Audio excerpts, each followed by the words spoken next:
안녕하세요. 정혜대 가업승계 소장 정선입니다. 자기 주식을 활용한 잉여금 출구 전략, CEO 리스크 해지 전략에 대해서 알아보도록 하겠습니다.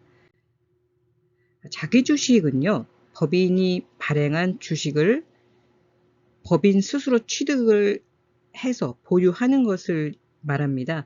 2012년 4월 이후에 시행이 됐고요. 이전에는 상장회사만 자기 주식 취득이 가능했습니다. 2012년부터 비상장 회사도 취득이 가능하게 됐고요. 지분으로 좀 설명을 드리자면 정헬기업 주식회사가 있습니다. 자, 정헬기업 주식회사가 A 주주가 60%, B 주주가 30%, C 주주가 10%였어요. 이런 주주 구성이었는데 자기 주식 거래를 통해서 이 C 주주 주식 1000주를 C 주주가 정헬 주식회사에 매각을 했습니다. 자, 그러면 정헬 주식회사는 정헬 주식회사 지분을 보유한 회사가 되죠. 그래서 C가 정헬 주식회사에 1000주를 팔고 난 후에 지분 구성은 A 60% 6000주, B 30% 3000주, 그리고 자사주 1000주. 자, 이 자사주는 주주가 누구예요? 정헬 주식회사. 자, 이렇게 자사주는 법인 스스로 자기의 주식을 취득하는 것을 자사주라고 합니다. 자, 그러면 왜 국가에서는 상장 회사만 허용했던 이 자기 주식 취득을 비상장 회사에도 허용을 했을까요? 원 취지는 이렇습니다. 상장사와 비상장 회사의 차별을 일단 해소하는 거. 왜 상장만 되느냐? 비상장은 안 되고. 그리고 더 중요한 게 있는데요. 비상장 주주들의 자본 환원 및 투자 유치를 원활하게 하기 위해서다. 비상장 주주들의 자본 환원. 자, 무슨 말이냐면요. 상장회사는 우리가 투자를 하면 언제든지 현금화할 수가 있어요. 물론 이제 뭐 이익을 보고 현금화할 수도 있고 또 손실을 보고 현금화할 수도 있습니다. 그런데 비상장 회사의 경우에는 거래소에서 거래가 되지 않기 때문에 현금화하기가 쉽지 않다는 거죠. 물론 비상장 회사도 거래하는 사이트가 있기는 하나 상장 주식처럼 활발하게 거래하기가 어렵습니다. 자, 그래서 비상장 회사도 이 주주들의 자본 환원, 내가 투자를 했는데 원할 때 이거를 돈으로 바꾸고 싶어요. 그런데 외부에는 거래가 잘 안 돼요. 그렇다면 그 내가 보유하고 있는 주식을 보유하고 있는 회사에서 내 주식을 매입해 줄 수 있는 거예요. 이게 자기 주식 매입입니다. 자, 이 주주가 대표님이든 오너 일가든 상관없습니다. 누가 됐건 간에 주주라면 팔 수 있다는 거예요. 단 법인에서 매입을 할 의사가 있어야겠죠. 상법이 개정되기 전에는요. 자기주식 취득이 상법 제341조에 있었고요. 자, 이 네 가지 조건일 때만 자기주식 취득이 가능했습니다. 주식을 소각하기 위해 소각 목적의 자사주죠. 자, 회사의 합병 또는 회사의 영업 전부 양수로 인해서 회사의 권리를 실행함에 있어 그 목적을 달성하기 위해 회사가 필요하다면 단주의 처리를 위해서 자, 이렇게 딱 네 가지만 자기 주식을 취득할 수 있었습니다. 비상장 회사는. 그런데 이제 개정 후에는 범위는 자기 주식을 취득할 수 있는 범위는 직전 결산 대차 대조표의 순자산가액 요거예요. 순자산가액 범위 내에서 자기 주식을 취득할 수가 있습니다. 특정 목적에 의한 자기 주식. 그러니까 예전에는 이 네 가지였다면 지금은 법인에서 필요하다고 하면 일반적인 목적으로 법인의 필요에 맞다면 제한을 두지 않습니다. 일반 목적은 취득이 가능합니다. 단 순자산가액 범위 내에서 해야 되겠죠. 자, 특정 목적에 의한 자사주. 이거는 순자산가액 범위라, 그러니까 직전 연도 순자산가액 범위랑 상관없이 할 수 있는 특정 목적에 의한 자사주는요. 자, 예전에 자사주하고 비슷해요. 회사의 합병, 또 영업 전부의 양수, 또 회사의 권리 실행함에 있어 필요하다고 할 때 단주 처리, 그리고 주주가 주식 매수 청구권을 행사한 경우, 주식 매수 선택권은 회사에서 우리 회사의 주식 매수 선택권에 대한 내용을 정관에 기재하고 등기에도 기재를 해야 합니다. 여기서 약간의 팁을 드린다면, 예전에 자사주 한 기업들의 대표님들은 이 자사주를 수시로 이제 국세청에서 보유 목적에 대해서 물어볼 수 있습니다. 왜 보유하고 있냐? 이거 왜 아직까지 갖고 있냐? 이렇게 보유 목적을 물어볼 수 있는데, 자사주 목적의 대표적인 것 중에서 우리 회사의 어떤 인재 영입을 위한 스탁옵션, 또 기존의 회사의 뛰어난 인재들을 위한 또 스탁그랜트, 이런 것으로 활용하기 위함이다라고 대부분 자사주를 한 회사들이 많습니다. 자, 그렇게 해놓고 이렇게 주식 매수 청구권 같은 게 없는 회사들이 많아요. 그래서 저희가 자사주 했던 회사들은 추후에 스탁옵션이나 스탁그랜트를 활용하기 위한 주식 매수 선택권을 다 넣어드렸어요. 심지어는 자사주 조사를 할 때 등기상에 주식 매수 선택권이 있는 회사들은 일단 서류상 건너뛰고, 그렇지 않은 회사 중에서 비중이나 절대 금액이 큰 회사 위주로 자사주에 대한 조사를 많이 한 케이스가 있습니다. 자기 주식 관련해서 상법 개정 내용 중에 중요한 게 취득 후 보유 기간에 대한 제한이 없어졌습니다.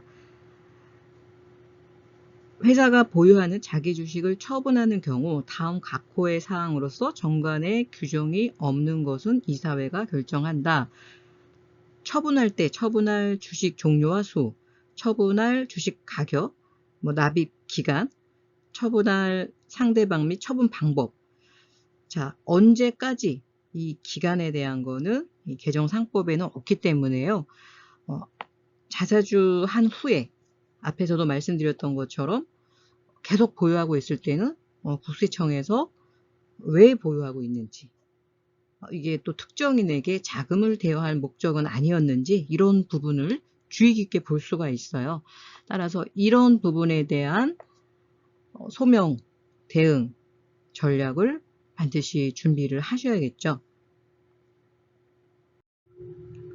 자기 주식의 특징에 대해서 좀 알아보겠습니다. 자기 주식은요, 법인의 주식을 소유하고 있는 거다 보니 어떤 별도의 의결권은 없습니다. 배당권도 없습니다. 신주 인수권도 없어요. 자본 조정, 순자산 항목에 자본 조정 항목에 들어가고요. 실제 저희가 자사주 했던 회사들 중에서 자사주 비율이 20%, 25% 이런 회사들, 이런 회사들은 증자를 통해서 자사주 비율을 현저하게 떨어뜨린 회사들이 꽤 있습니다. 아까도 말씀드렸지만 뭔가 좀 관심의 대상이 되는 회사들은 자사주 절대 금액이 크거나 비율이 높은 회사들입니다. 이런 회사들은 회사 입장에서 이 주식을 보유하고 있는지 면밀히 살피기 때문에요. 이에 대한 대응이 반드시 필요합니다. 자기 주식을 취득할 때 상법이나 세법상 어떤 기준을 보자면, 자기 주식 취득 자체가 상법 규정에 의해서 하게 돼 있으니까 상법 절차를 반드시 준용하셔야 되고요. 회사가 주식을 사들일 만한 현금을 보유하고 있어야겠죠. 과거에 이제 자사주 처음 풀어졌을 때, 비상장 회사들 열렸을 때 현금이 없는 회사가 대출을 받아서 자사주를 그것도 여러 차례 해서 과세가 된 케이스가 있습니다. 물론 자사주 한 사유가 정당했고 절차가 정확했기 때문에 납세자가 승소를 한 케이스이긴 해요.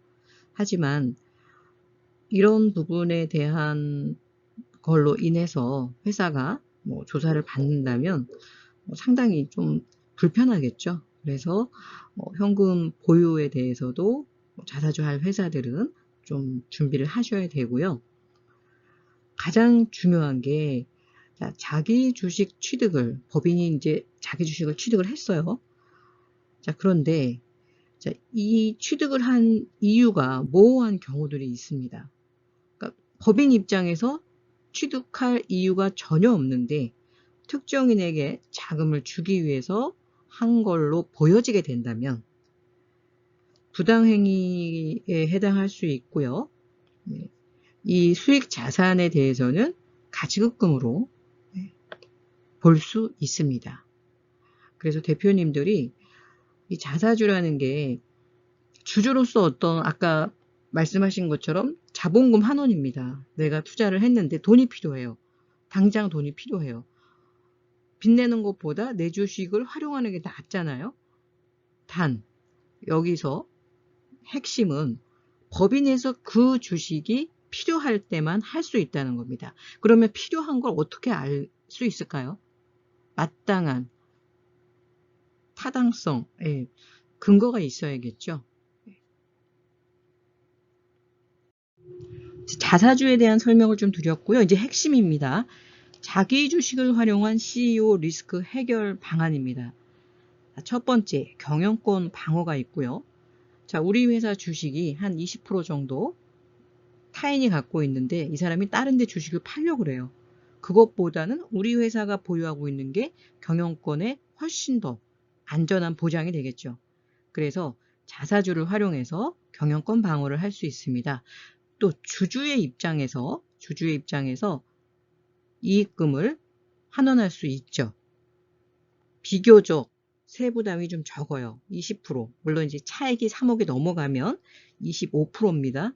하지만 얘는 구간별로 세율이 더 올라가진 않습니다. 우리 종합소득세처럼 최고 45% 이러지 않는다는 거예요.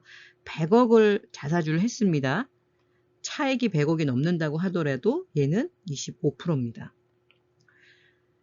자, 이거 외에 가업승계할 때도 자기 주식 활용을 할 수 있고요. 또 가지급금을 회수한다거나 또 임직원의 보상재원, 이건 가장 많이 하는 거죠. 스탁그랜트, 스탁옵션. 조금 애매한 것들이 있습니다. 차명주식. 자, 명백한 차명주식은요. 무조건 명의신탁 해지로 회수를 해오셔야 돼요. 원래 내 거니까. 그런데 애매한 차명주식이 있습니다. 그 당시에 진짜 대표님이 주신 경우가 많습니다. 법인 처음 시작할 때 같이 잘해보자 하고 정말 주신 거예요. 자, 이런 경우에는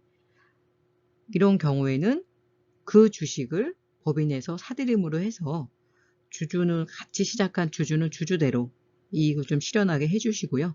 경영권은 경영권대로 방어할 수 있습니다.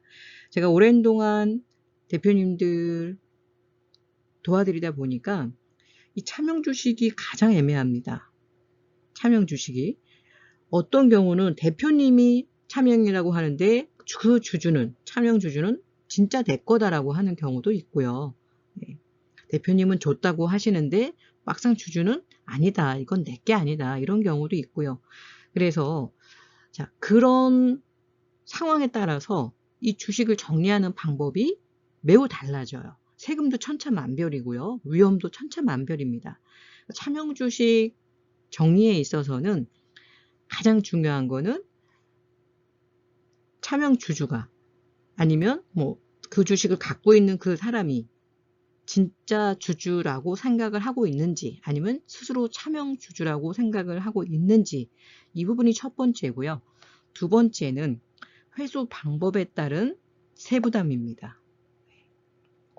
자, 이런 부분들 상황에 따라서는 자사주가 차명 주식을 정리하는데 활용하기에 매우 유용하다라고 보실 수 있고요.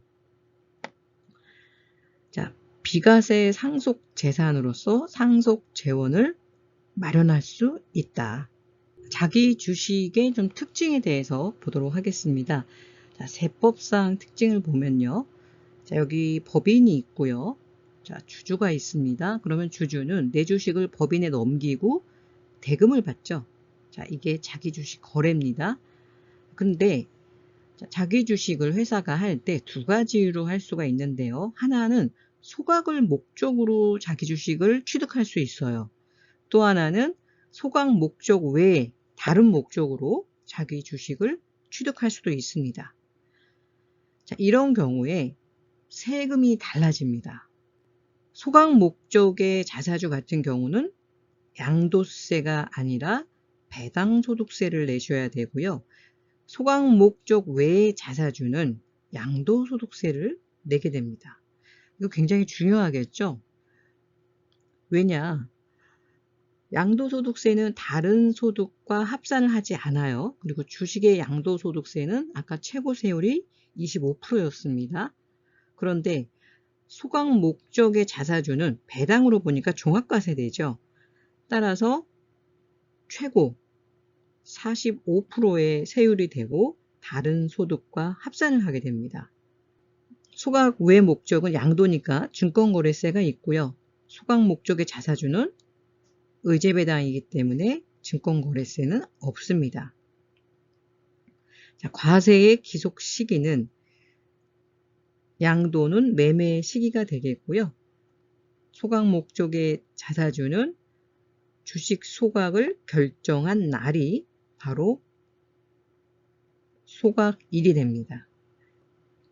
특수관계자인 개인 주주로부터 시가보다 저가로 매입을 하게 되면요. 차액에 대한 입금산입, 즉 10만원짜리인데 대표님 주식을 법인이 5만원에 샀어요. 그러면 법인은 5만원에 대한 이익을 봤으니까 5만원에 대한 법인세를 내셔야 됩니다.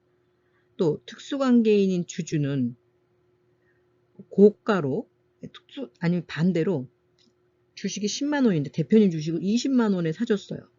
자, 이럴 경우는 차익에 대해서 상여나 이제 배당으로 처리하게 되니까요. 자사주를 할 때는 이 가격, 자사주의 적정한 가격이 언제나 좀 이슈가 되니까 이 부분 잘 챙겨주셔야 됩니다. 자, 오늘 자사주 첫 시간이었고요. 총 3시간에 나눠서 진행을 할 겁니다.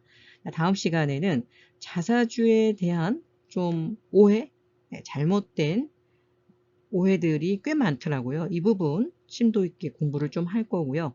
마지막 시간에는 2012년부터 자사주가 허용이 되면서 2015년부터는 소각 목적의 자사주를 굉장히 많이 했습니다.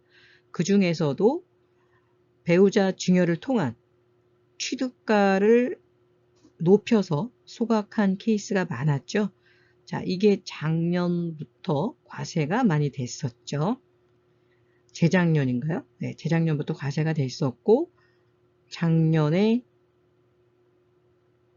이 부분에 대한 조세심판원에서 납세자들이 패소를 했어요. 그런데 다행히 올해 행정심판에서 대부분이 납세자가 승소를 했거든요. 자, 이 판례를 갖고서 마지막 시간에 우리가 어떻게 자사주를 해야 할지 좀 명확하게 알 수 있으시도록, 그리고 주주로서의 권리를 제대로 찾을 수 있도록 마지막 시간에는 최근 심판 사례를 공부하도록 하겠습니다. 감사합니다. 세금 때문에 고민하는 대표님께 절세 공략집을 무료로 드립니다. 아래 버튼을 눌러주세요. 세금 걱정 없이 자산을 늘리는 대표님이 있는 한편 평생 모은 자산이 세금 때문에 절반으로 줄어드는 대표님도 있습니다. 무엇이 이런 차이를 만들까요? 세금 지식의 차이 때문이 아닙니다. 회사가 실적이 없기 때문도 아닙니다. 물론 인맥이 없어서도 아닙니다. 그것은 특별한 정보와 실행력의 차이 때문입니다. 사실 큰 자산을 소유한 분이나 존경받는 가업 승계를 이룬 회장님들, 세금 걱정 없이 노후를 즐기는 자산가들도 모두 특별한 절세 솔루션을 활용했습니다. 17명의 전략세무사와 10,000개 이상의 솔루션 경험을 통해서 성공적인 절세 솔루션의 공통점을 찾았습니다. 대표님도 행복한 자산가가 될 수 있습니다. CEO를 위한 절세 솔루션 상담은 지금만 무료로 신청이 가능합니다.